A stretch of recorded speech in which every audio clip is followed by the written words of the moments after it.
So far, we have talked about agents that are dealing with more of the employee persona, but now let's move on to some agents that can actually be used by managers. And these are clearly suffixed with my team, as you can see here. And so here I've got the employment details assistant. This is an agent that is useful for assisting managers in accessing the personal and employment information of different members on their team, and as well as being able to update records pertaining their employment as well. So one of the main tools that we use here is the My Team Business Object tool. And this one has a function called Search for Workers that allows us to look for different workers in the manager's hierarchy and bring back attributes like their person ID, assignment ID, etc. And once we have those, we can then fetch back a variety of different employee information using public workers, such as who are those workers' representatives in HR, who is their manager, what's their contact information, like email and phone number, and so on. We can also have deep link tools in this agent as well to help perform specific actions, as we had seen. And we have a bunch of deep link tools here. So for instance, if I wanted to add an assignment for an employee, then our agent would bring back the link to take us to the page where we can do that for that said employee. Now let's get into the prompt for this agent. Similar to before, we establish the agent role at the very beginning. So we say here that you are an HR specialist and your job is to help managers be able to retrieve information about different members of their team. Responsibilities entail searching for these workers, bringing back their employment details and personal details, and also helping the manager perform different actions like promotions, transfers, terminations, etc. We then go into some specific instructions on how do you use the Search for Workers tool. And then we specify, when do you use these different function tools. So if we want to know what the worker's phone number is, we use the Get Worker Phone tool. If we want to know about their assignment, we use their Get Worker Assignment tool and so on. And if we have any questions or want to perform any employment actions, that's the cue to call one of these deep link tools. So based on the action that we'd asked about, like again, the same example as I shown earlier, if we wanted to add an assignment for the worker, that is a deep link tool that we expect to be invoked. Similarly, if we wanted to change the location of the worker's assignment, and the change location deep link tool would be expected to be invoked. And at the end, we outline some important guidelines. These are exact same as before that we want our agent to follow in terms of style and formatting. Now let's get into demoing some specific questions here. So I have an employee named Mark Hovis, and I might want to know what department does he work in.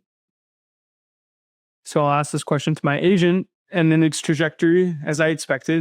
First we make the call to the My Team business object.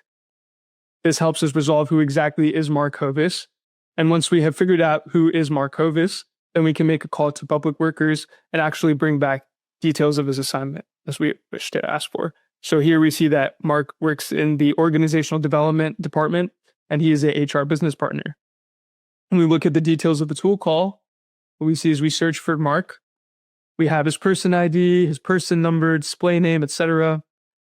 And we are able to actually use that to figure out the details of his assignment in particular. And in here, we see that indeed his assignment is as HR business partner, and his department name is Organizational Development US.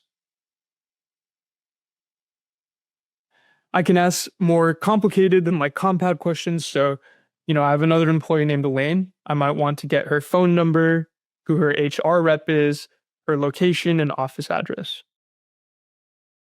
So when I ask a question like this, we expect my team to be called up first because now we have to figure out, who is Elaine.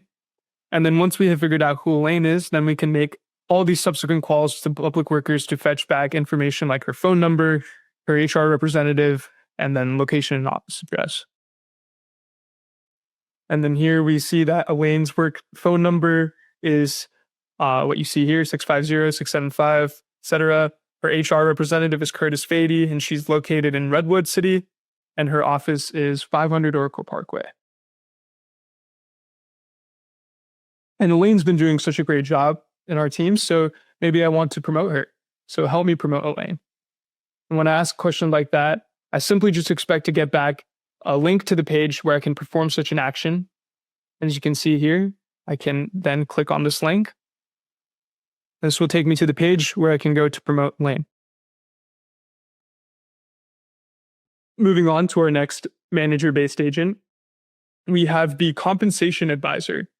This one is useful for assisting managers with getting data-driven insights about the compensation related to members of their team. And it can help address specific questions concerning things like what is the employee's salary, things like their stock options, and other types of additional compensation payments that the employee may have received over time. So, for example, with current salary, we have a function called get current salary, which will retrieve the salary of said worker.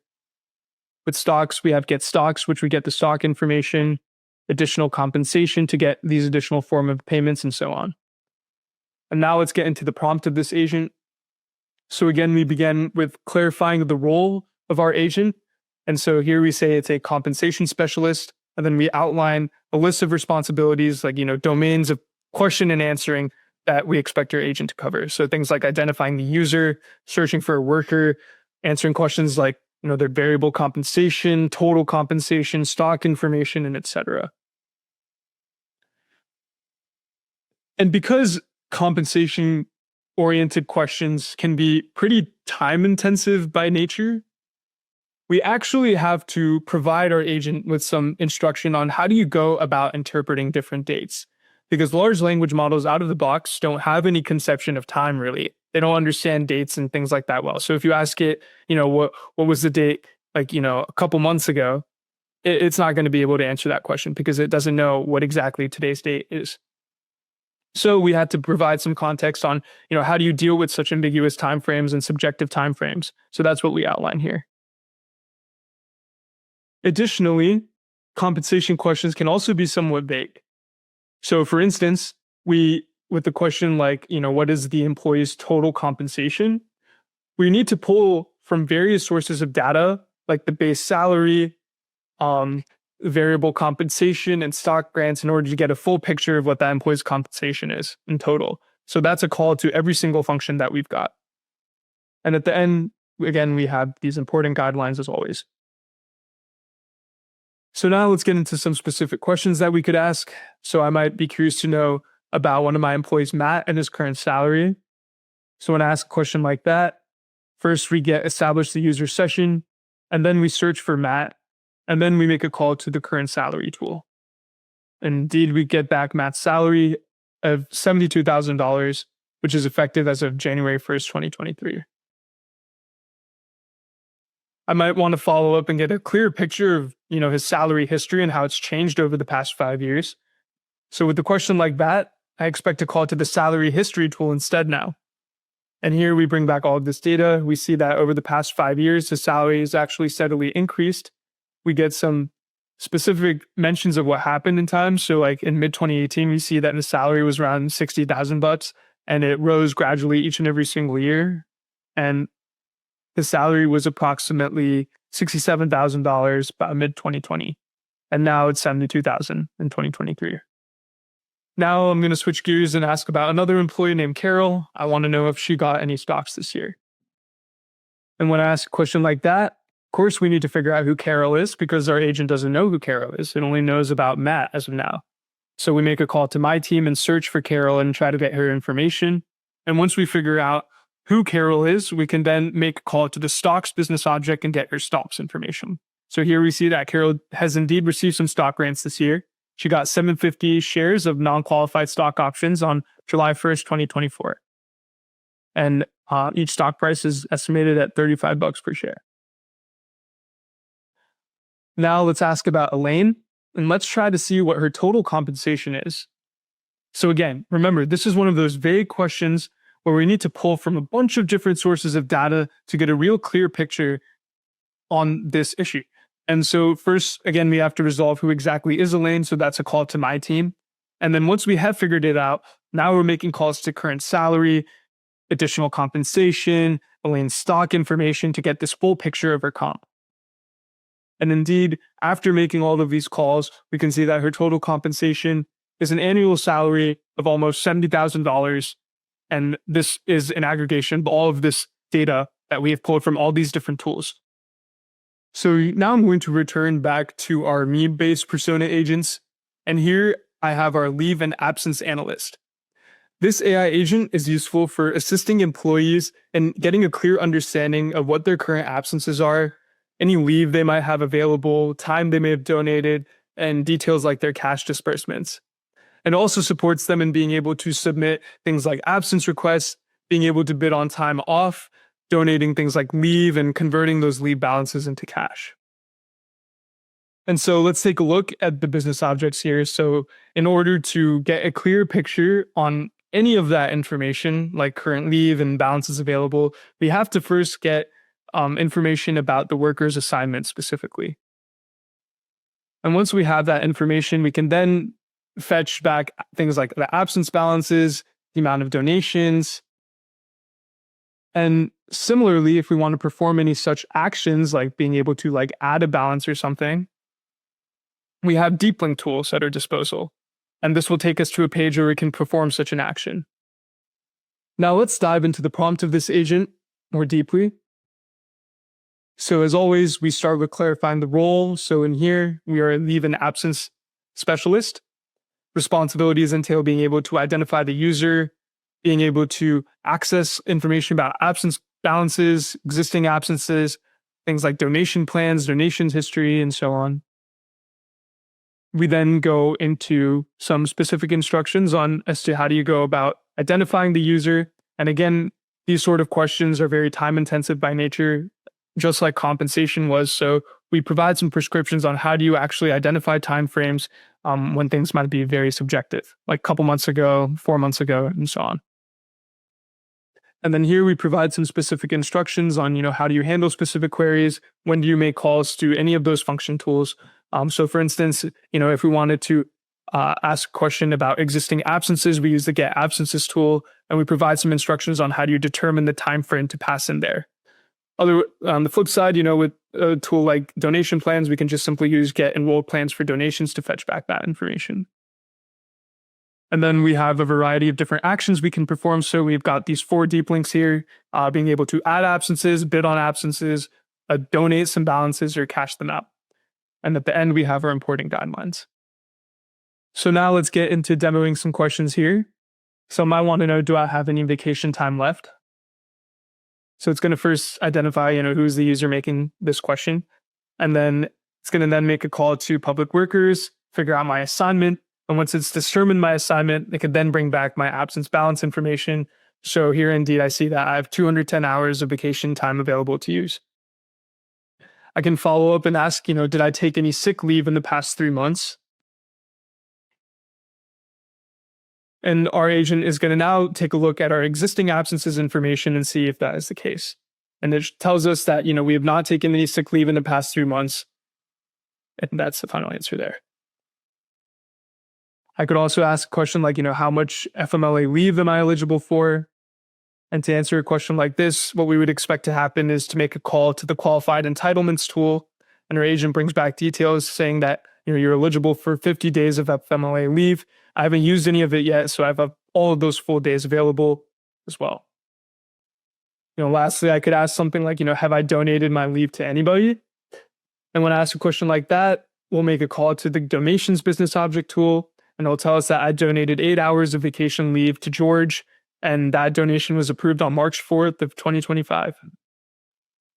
So last up, we have the talent advisor agent, and this one is a My Team-based agent, so this one is useful to the manager persona.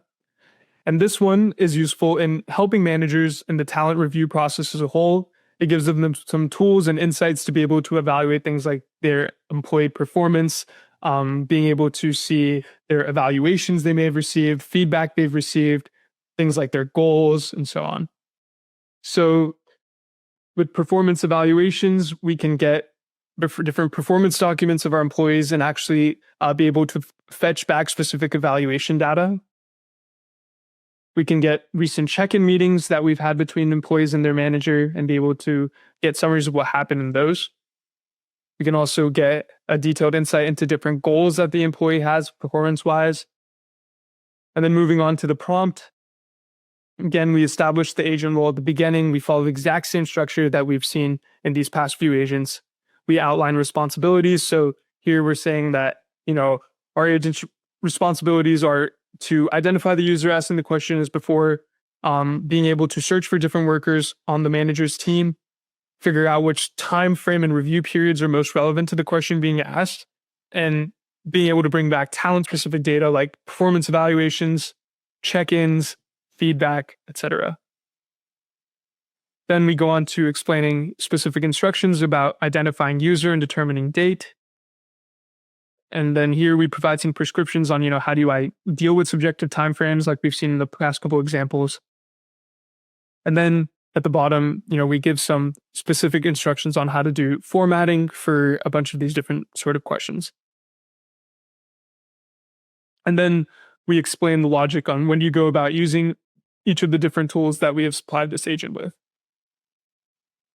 And then we show some examples in which, again, you might have vague questions that require pulling data from multiple sources. So, for example, if I wanted to get a picture of, how one of my employees were performing, that's a case where, we'd want to see their feedback, what was discussed during their check-ins, how their performance evaluations has been. On the flip side, if I wanted to know what people are just generally saying about that employee, I just might want to look at their evaluations and feedback. So it's all pretty subjective there. And then lastly, we detail the important guidelines our agent needs to follow in terms of style and formatting as always. So now to get into some specific questions, I could ask a question like, show me Matt's latest performance evaluation. And then our agent is first going to have to establish, who is the manager, and then it's going to search for Matt. And then it's going to narrow down, which review period are we dealing with here. And since we haven't specified one in particular, it's going to use by default the most recent one, and then resolve the performance evaluation documents we need, and then actually get the evaluation data that's important to us. And here we get a summary of, Matt's latest performance eval, and we see that in the 2025 annual cycle, he's exceeding expectations. He's doing a great job. He's been recognized for problem-solving creativity, and performance goals include progressing well towards increasing customer satisfaction, and his development goals are showing growth in terms of organizational effectiveness and leadership. I could follow up and ask, did Matt have any check-ins over the past 3 months? So this is just going to be a simple call to the check-ins business object. And we see there's no data there available. So, it tells us Matt has not had any check-ins in the past 3 months. I could ask a question about Elaine and see what feedback she's received this year. In which case, first I have to make a call to my team and figure out who Elaine is. And then we can get, the two different types of feedback that we've got here, such as requested feedback for her, feedback that has been given to Elaine at any time. And then we can get a summary of those results there. And we see that, feedback for her has generally been super positive this year. She's been praised for all sorts of, great work in organizational development and so on. I might want to know if she received any recognition specifically. So that's going to be a call to the recognitions business object. And we see that she's received a few different recognitions this year. She earned a spot reward for having exceptional innovation, and she was also a healthy communities champion. Thank you.